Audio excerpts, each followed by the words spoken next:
Et salut YouTube, Siwaka pour l'animation lyonnaise. Je voulais faire un petit débrief tactique sur le match OL Stade Rennais de samedi soir. Donc on va revenir sur les 4 buts marqués par l'OL pour un peu les analyser et voir ce qui a produit ces actions-là. On va revenir sur un élément qu'on avait déjà vu lors d'un débrief précédent, c'est-à-dire les touches longues de Niakate. Il en a refait 2 sur le match de samedi soir.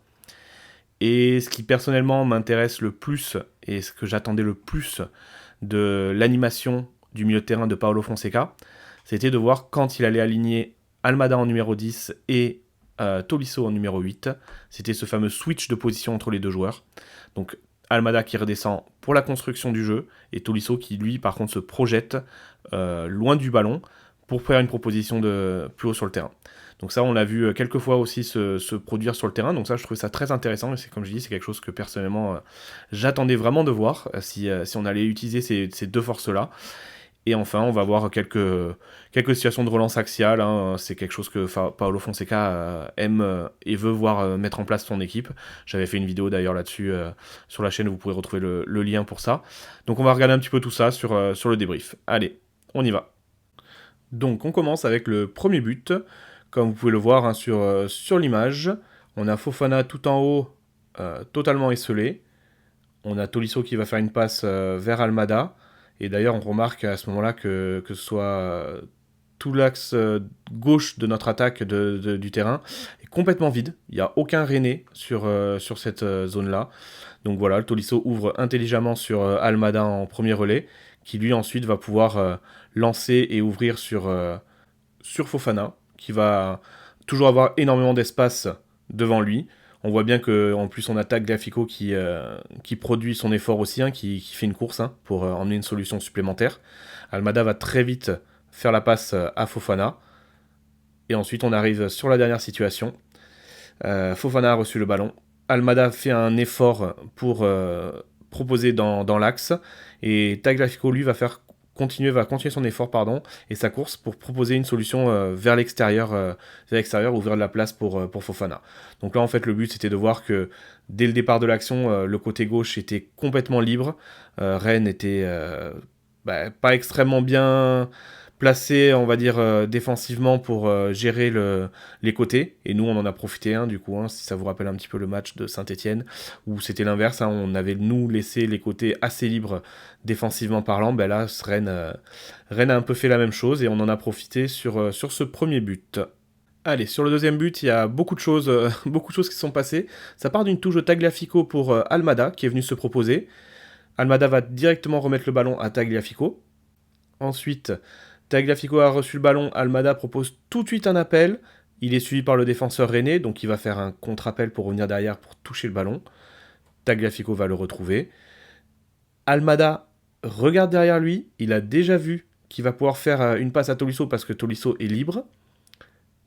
Il lui fait la passe après avoir fait quelques pas pour s'assurer de l'espace. Tolisso va recevoir le ballon et lui tout de suite lancer Ryan Cherki que vous voyez sur l'image qui est donc aussi pareil libre, sans marquage autour de lui. À ce moment-là, Cherki reçoit le ballon, j'ai voulu arrêter sur cette image pour voir deux choses.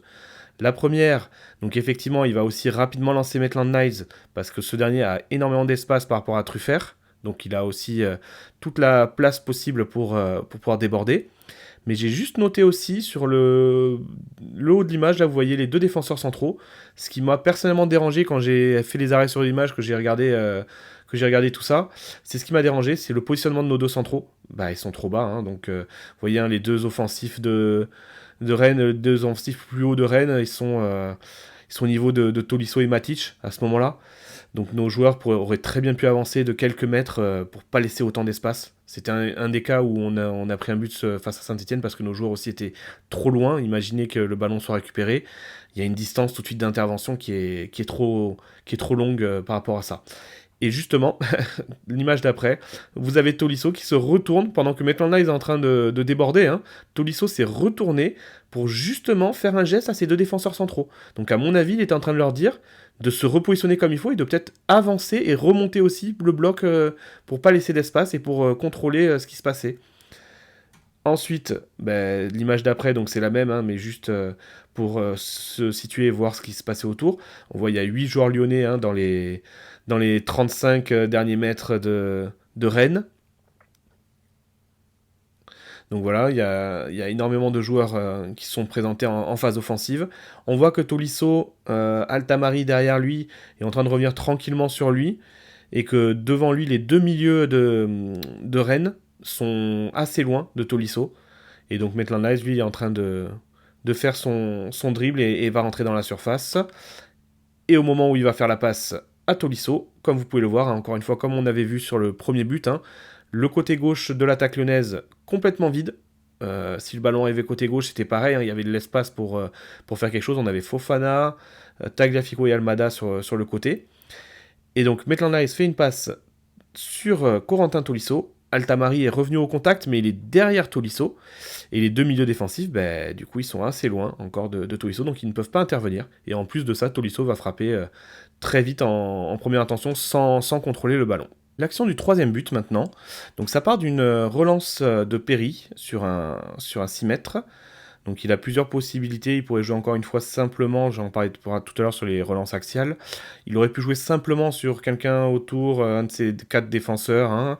Il va jouer sur Tolisso, en première intention qui va lui essayer de chercher l'espace au milieu de terrain sur Ryan Cherki qui est en train d'arriver.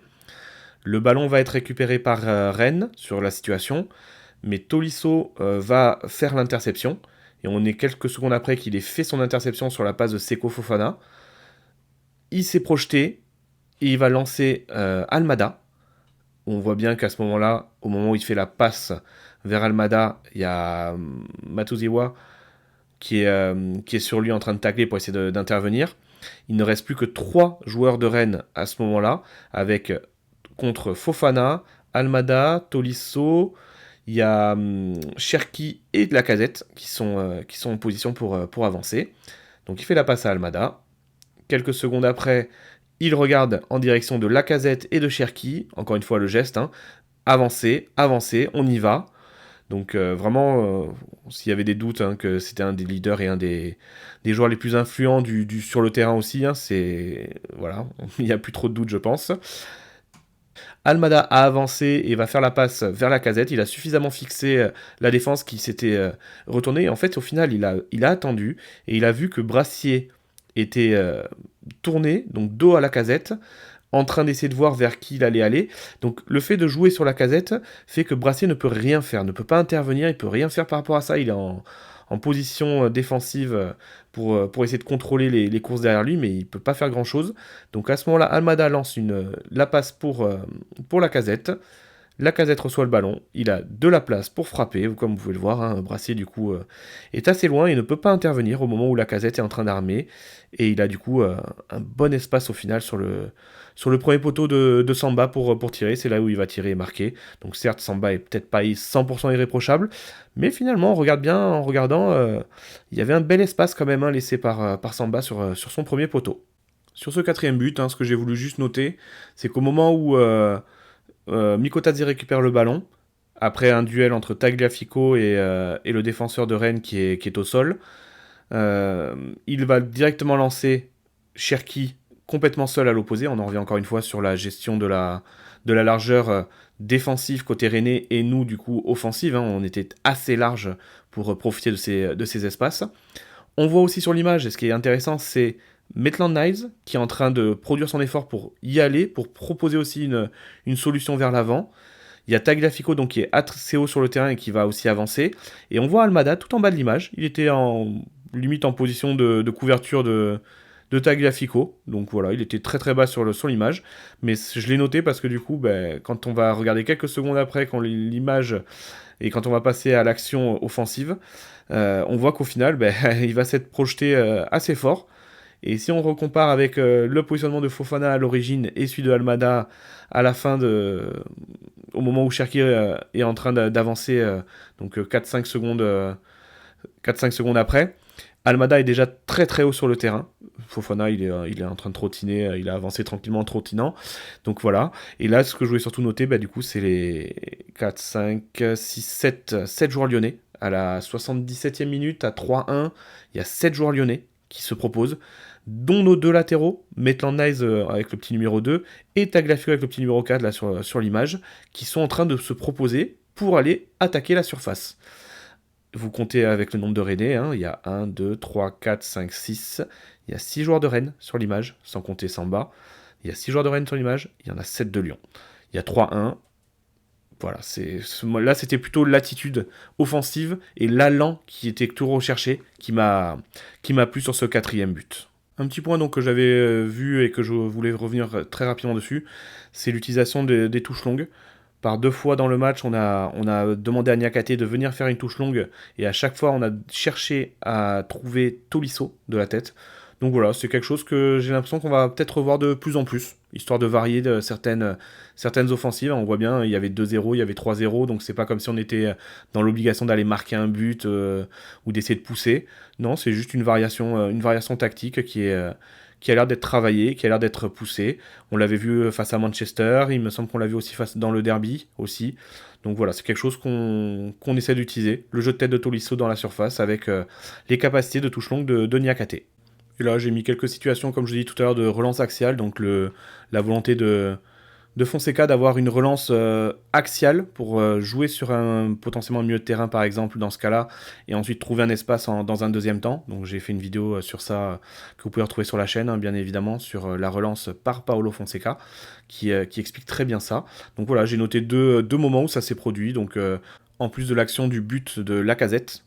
Donc même principe un peu là, donc Perry qui joue sur le Tolisso et qui lui-même va d'un coup en direct sans contrôle jouer sur Niakate derrière lui pour jouer sur le deuxième espace en fait, hein, et créer un deuxième espace suite à une passe.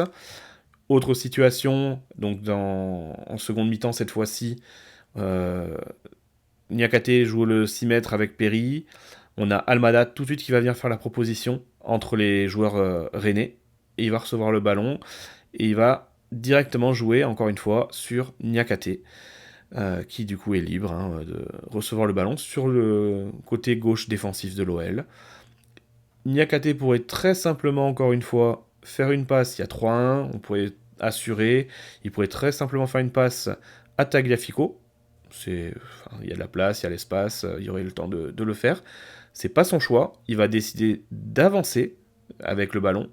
J'ai noté du coup les deux joueurs au milieu de terrain à ce moment-là, qui étaient Cherki, que j'ai entouré, et Tessman, qui lui à ce moment-là lance une course vers l'avant, pour attirer aussi les joueurs rennais avec lui. L'action de l'image d'après, donc au moment où Niakate fait la passe, du coup, Tessman est très haut sur le terrain parce qu'il a continué, il a poussé son effort au maximum pour attirer le bloc avec lui. Et Cherki, lui, est libre dans l'axe pour recevoir le ballon de Niakate. Il va venir se rapprocher pour venir le chercher. Et on voit que le joueur de Rennes, qui a compris que le ballon allait arriver sur Cherki, a un peu de retard pour sa distance d'intervention. Et là, du coup, c'est l'adaptation tactique que j'attendais vraiment de la part de Paulo Fonseca et de son staff. C'est-à-dire, quand on allait associer Tolisso dans le double pivot avec Almada en 10. Au vu des caractéristiques des deux joueurs, justement, c'était de se dire, Almada, il aime bien jouer bas quand même avec le ballon, toucher le ballon, organiser le jeu. Et Tolisso, c'est pas forcément son point fort de jouer avec une pression derrière lui et faire une passe en retrait. C'est pas forcément mieux utiliser ses capacités, on va dire. Il est meilleur plus haut sur le terrain pour recevoir et même proposer faire des appels de balles. Donc on a vu plusieurs fois dans le match des séquences où Almada, au moment des relances, des phases de relance, venait lui chercher le ballon et Tolisso, du coup, échange de position. Tolisso se mettait en numéro 10 et comme si c'était Almada le numéro 8 du double pivot et Tolisso le numéro 10. Donc on a vu plusieurs fois ces situations se répéter. Donc la première situation, 6 mètres, le ballon est dans les pieds ensuite de Clinton Mata. Il y a Almada qui vient en direction du ballon, comme vous pouvez le voir à l'image, hein, il lui fait la course vers le ballon, il veut jouer, il veut toucher le ballon. Tolisso à l'inverse, du coup, Almada va vers le ballon, lui qu'est-ce qu'il fait? La course à l'inverse, à l'opposé du ballon, haut sur le terrain. Clinton Mata va va changer le jeu, il va jouer sur Tagliafico de l'autre côté. Qu'est-ce qui se passe? Quelques secondes après, Almada qui était en train d'arriver et d'aller vers Mata, c'est pas grave, il va maintenant en direction de Tagliafico pour jouer, pour toucher le ballon. Tolisso, lui, un peu plus haut, il continue sa course et avancer, se rapprocher de Fofana sur le côté gauche tout en haut. Autre situation, donc là on a Almada qui vient bas toucher le ballon. On a une défense alignée à 3 derrière, donc Tagliafico, Niakate, Mata. On a Matic qui est sur le côté à la place, on va dire, de Tagliafico. Et Maitland Nice en bas de l'image. Et donc c'est Almada qui vient redescendre pour chercher le ballon, pendant que Tolisso et lui restait un peu plus haut sur le terrain. Autre situation juste avant la mi-temps, on a Almada qui est venu récupérer le ballon très bas. Il va jouer et orienter le jeu sur Matic, et on voit bien que Tolisso est tout en haut de l'image, du coup, côté gauche, avec Fofana. Quelques secondes après, on voit bien Almada toujours en bas de l'image, tout en voilà sur le fond de l'image, et Tolisso qui est toujours comme un latéral ailier gauche, c'est comme vous voulez, sur le terrain assez haut. Et dernière situation, seconde mi-temps, il y a Almada Perry qui reçoit le ballon, pardon. Almada, lui, tout de suite, sa course c'est vers le ballon pour venir jouer et chercher le ballon.